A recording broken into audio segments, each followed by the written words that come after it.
that's so much a part of our awakening and our healing is working through fear. And there's a great saying, there's a terrorist in each and every one of us. And we tend to be our own worst terrorist, dredging up worst case scenarios. But fear is part of growth from my experience and ascension and consciousness.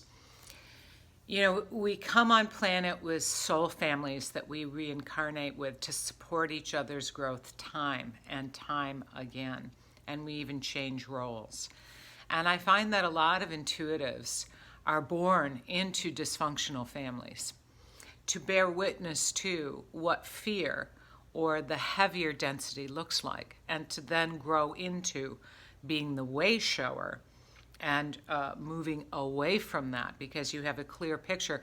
That's part of the learning too, is what we don't want to vibrate with. So that's useful. But I find this time and time again, a lot of really talented people born into dysfunctional family units. And, you know, even my brother and I went in for a number of past life regressions a few years ago and on and off throughout my life. And one of the lifetimes, I was my older brother's older brother, and it was back in Prussia in the 1500s. And there was an army coming through, burning down a lot of the nature and worshipers. It was akin to the Inquisition. And if you didn't join them and fight, you were really delegated to death. So I grabbed my little brother and brought him with him and told him how to behave and told him what to say. And that has certainly been a relevant dynamic in this lifetime. He went through a big health crisis back in May, and deep primordial fear of loss, which wasn't really appropriate to the situation.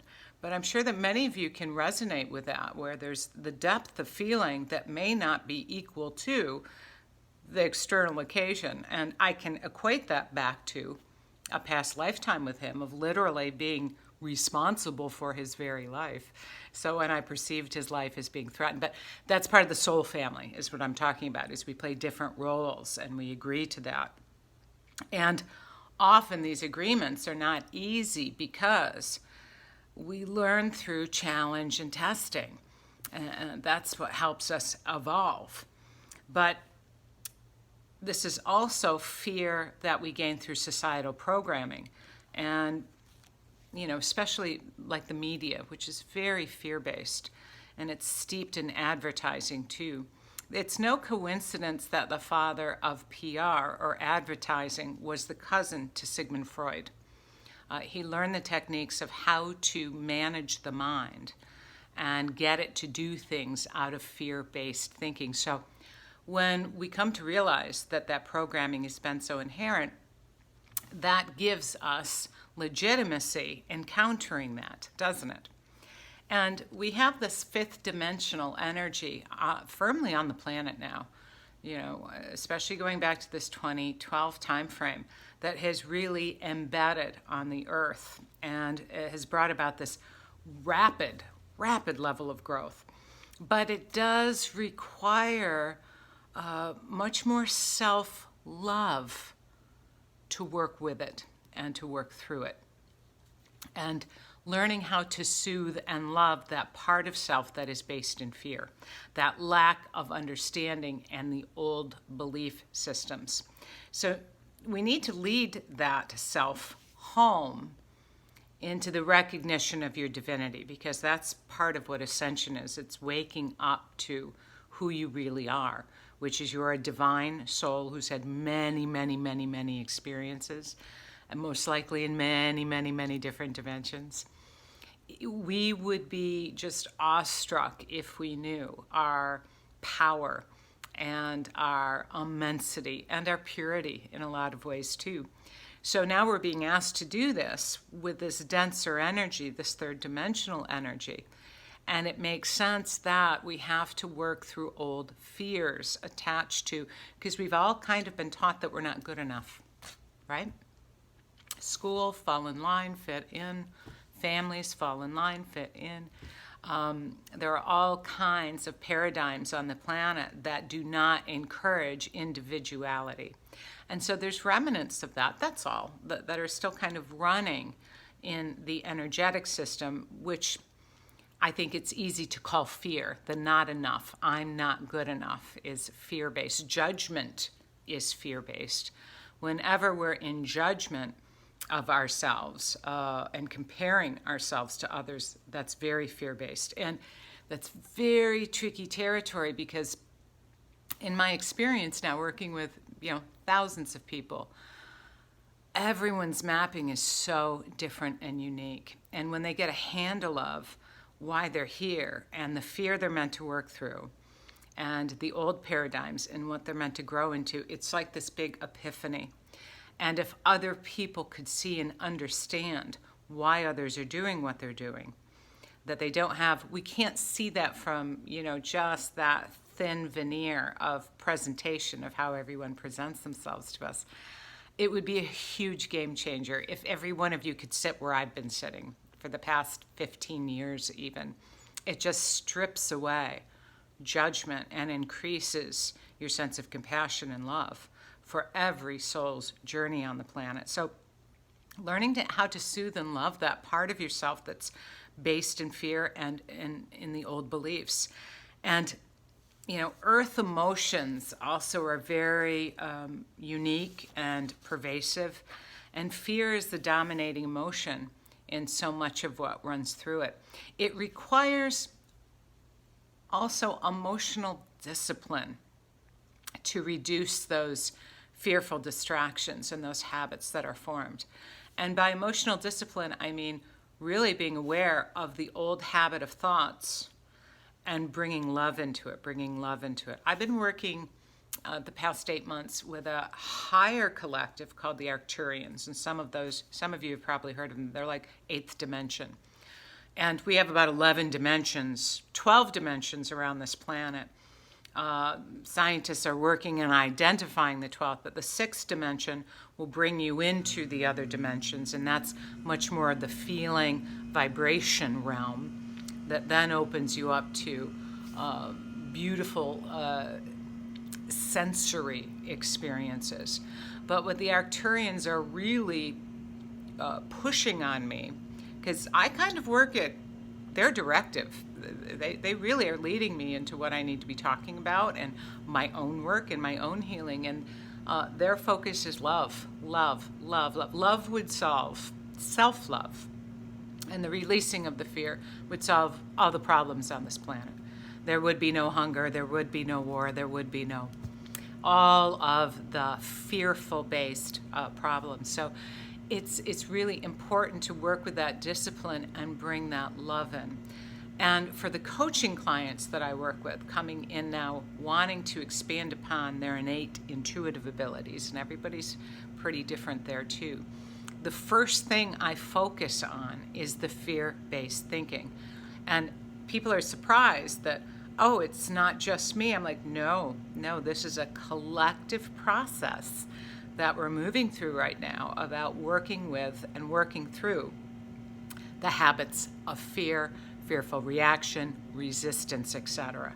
So I really want to clarify that this is a collective, it's like a collective process that is strengthening on the planet and part of the evolution and the ascension and being able to work with these more refined frequencies. So you're not alone. And it's interesting because most people think that it's very unique to them, the not good enough and the fear-based thinking. It's not, so you can relax with that. Everybody has that. I have pieces that I work through. But when you recognize that everybody is really in the same boat here, and everybody wants to feel good, and everybody wants to experience happiness, and everybody wants love, and everybody wants a sense of validation and acknowledgement. It's just a different level, and it's just a different soul blueprint that souls have come to experience. So part of this is removing some of these fearful distractions. The media is the fastest way to take you into that fear paradigm, the old paradigm.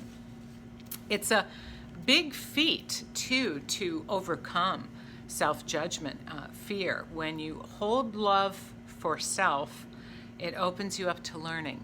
Let me repeat that again. When you hold love for self, it opens you up to learning.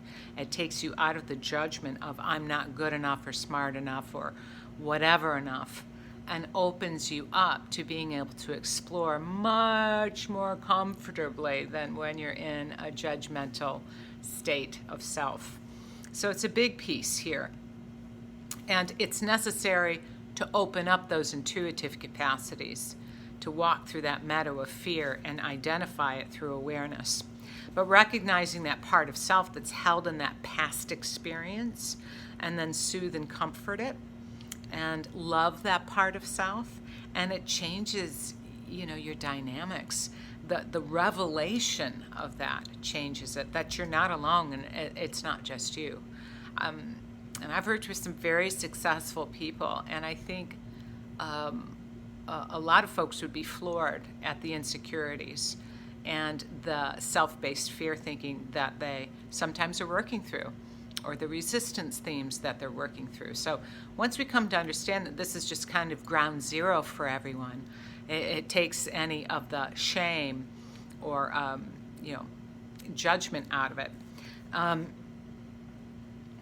But the fear-based thing, for example, one thing I came in with, and I like to talk through examples, is pretty young. I'm like, wow, this language stuff. I had all these revelations as a kid, 5, 6, 7, 8, before the programming started really taking hold of, geez, I just wish we could talk in pictures like we do at home. I remember clearly thinking that. And having to take all of that and kind of squunch that into language. And this is the first 20, 30 years of my life. I was a bit of a fearful communicator, that it was never good enough or really encapsulated the content that I was seeking. And I've always found language limiting. And interestingly enough, I chose to be born into a family whose mother was an English teacher. So there's no coincidence there either, because I really needed some strong guidance to work with language. Now, anyone hearing that could say, what a dope, right? What a dummy. What do you mean? You were afraid of talking? Not afraid of talking, but it just felt like a completely different communication style that made me nervous. And so I went on to do public speaking, and I moved into the resistance part of that and decided I was going to be really good, or hopefully really good, because it was fear-based and driven that way as a kid. And then you start taking those chances and making those decisions to overcome that. Very, very strong piece of my growth on planet Earth. But recognizing that part of self that's held in that past experience and then soothing and comforting it. I just found the limitations of words to describe the immensity of the feeling senses overwhelming, just to get back to that for a moment. So let's think of it this way, and I'm going to borrow an analysis from Sheila Gillette. Sheila channels the Theo group, and she was the channel who taught Esther Hicks how to channel. So Sheila's been doing this a long time, prolific body of work. But her example is that you make a decision, but you have to believe in your decision. And often resistance or fear lives in that decision. It's part and parcel of anything I've done of any value in my life. There's been fear sitting right there next to me, or a sense of resistance. And that's that unworthy part that surfaces. But to think of it as a rocket ship, right? And it takes off, your decision to do something like boosters, and it's sent forward. Now, then it meets the gravitational pull that surrounds the Earth. Gravitational pull, wanting to pull you back. No, you can't do this. No, this isn't good enough. That's the old way of being, or the old fear. And then the boosters, when you're committed to your decision and to your belief, push on through. They push you on through that gravity belt, that gravitational pull, that resistance, that lack of belief in self.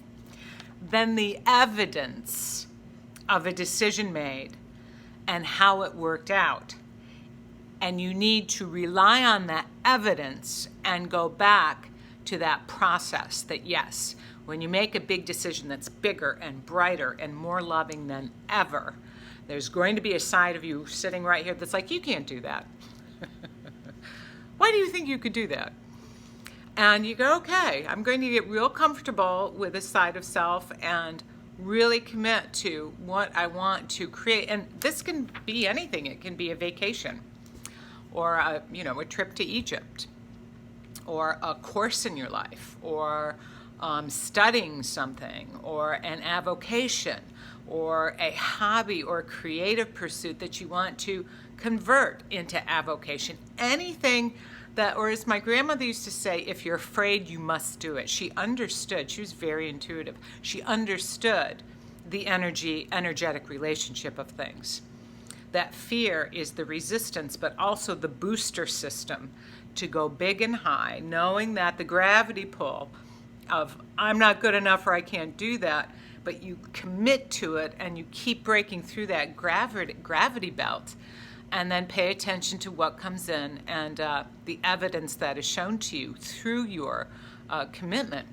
It's fascinating, and I know each and every one of you can look back to some circumstances in your life that you felt some pressure, some stress to do something. I've got to do something here, and I need to do something. I want to do something, and you go back to those successes and to those breakthroughs of fear and resistance. Because you can think of any of these challenges in life or as lessons, really, as difficult or as an opportunity.